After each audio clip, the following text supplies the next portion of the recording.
Ladies and guys who are feeling grateful, Andy here, author of the best Tinder guide on the internet. This is the Kill You're in a Loser show. Let's fucking go.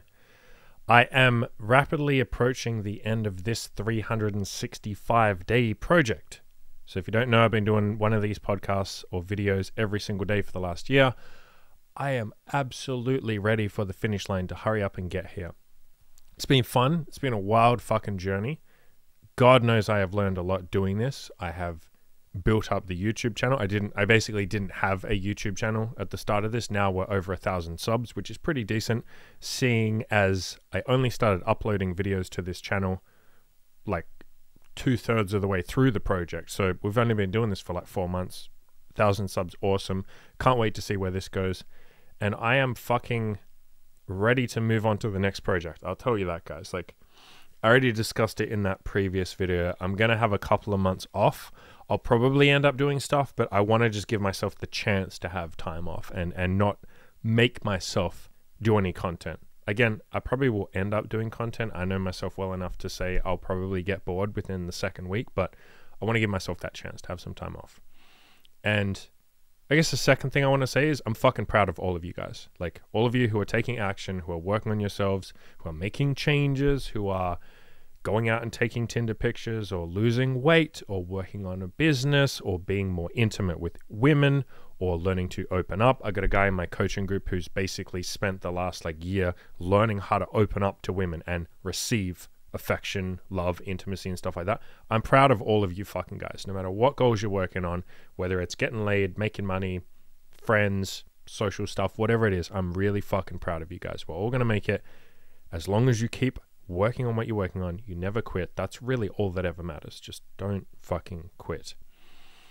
I want to talk a tiny bit, tiny bit about death and nihilism and stuff like that. This is a question that I answered a while ago. I did a really quick video on it.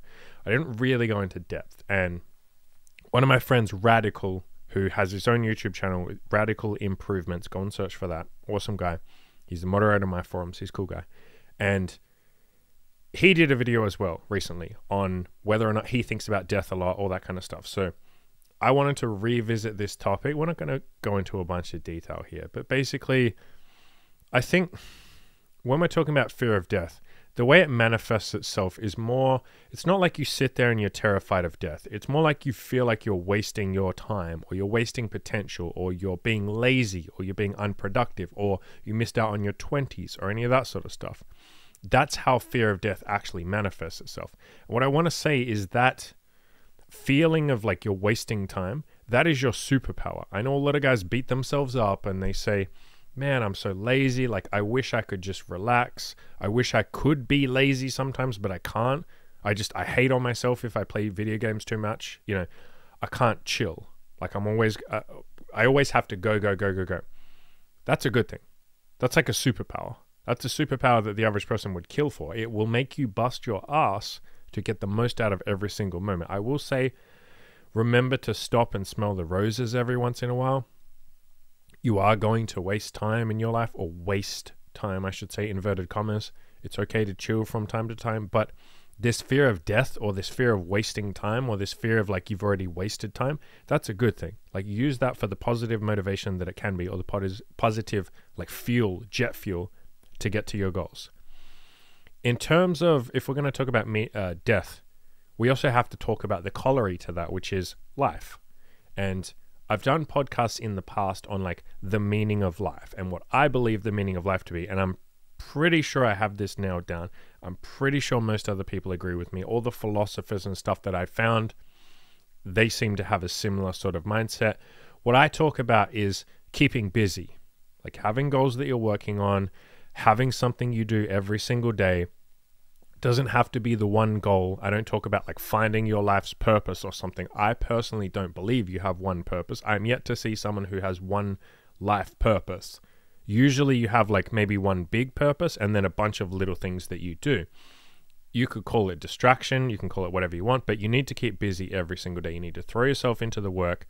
Other people such as Jordan Peterson calls that responsibility. He says the meaning of life is responsibility. Yeah, different words for the same concept. Keeping busy, having things you're working on, having goals you're moving towards, just not sitting there doing nothing. Because the way I like to think about this is I think people put too much emphasis on like, oh, I've got to figure out the meaning of life. I've got to find my purpose.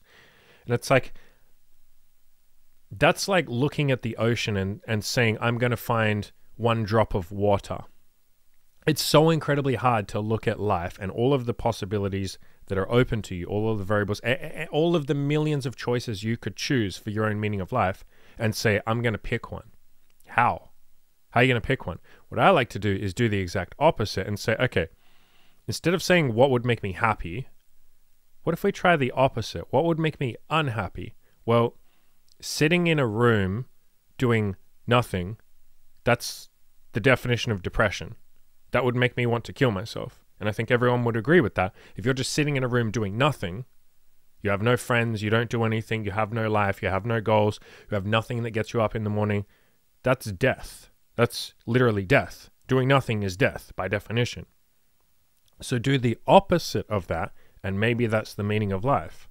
I've certainly found that to be the case. If you're just not sitting in your room doing nothing, if you're not staring at the wall doing nothing, if you're not just sitting there with no goals to work on, no mission, nothing to work towards, as long as you have something you're working towards, all of a sudden you don't feel quite as depressed. Now, I'm not saying that's an instant fix for depression. I myself was depressed for like 8 or 9 years, but that was what helped pull me out of the hole. I was depressed because I wasn't doing anything. I didn't have friends. I didn't have things I worked on. I didn't have a job. I didn't have things I cared about. And as soon as I started implementing those things, as in building something, having something to work towards, even just distracting myself some days, all of a sudden the depression became like secondary. It was still there quite often, but it like moved into the background because I was focusing on something else. And so from what I have been able to garner, what I have figured out, and I'm only 34 years old, so I'm not going to claim I know, everything. Obviously I don't, but what I have found so far is if you want to be happy, you want to enjoy your life, do the exact opposite of depression or the exact opposite of death, which in other words is just do stuff. Have goals you work on, have stuff you're working towards, work on self-improvement. That's why I say self-improvement is a lifelong endeavor. It's something you want to be doing for the rest of your life, because as soon as you stop, you're going to get depressed. People get depressed when they retire. For instance, not everyone, but a lot of people get depressed when they retire because they don't have anything to work on. They don't have anything to fill their days. They don't have any structure. They don't have any goals. And as soon as they implement some goals, hey, all of a sudden they're happy again. So we'll wrap up by saying this feeling of I'm missing out, or I've wasted time, or I'm worried that I'm, getting older, or even a fear of death itself, like an explicit fear of death, that is a good thing. That's your body telling you like, hey, you only have a limited amount of time here. Don't fuck around. Like, use the most of it. Yes, sometimes you will waste time. I waste time all the time. That's fine. It's part of being a human. You're not perfect. But if you have that feeling of I'm wasting time, or I have wasted time, or I'm scared of death, or I'm running out of time, use that as positive motivation. There are changes you can make right now, right this second. There is always something you can do right this second, no matter how hopeless your situation feels, no matter how far gone you think you are, no matter how much time you have wasted in the past. Now is the time to start. You have the internet in front of you. You can go and research the answers to all of your questions.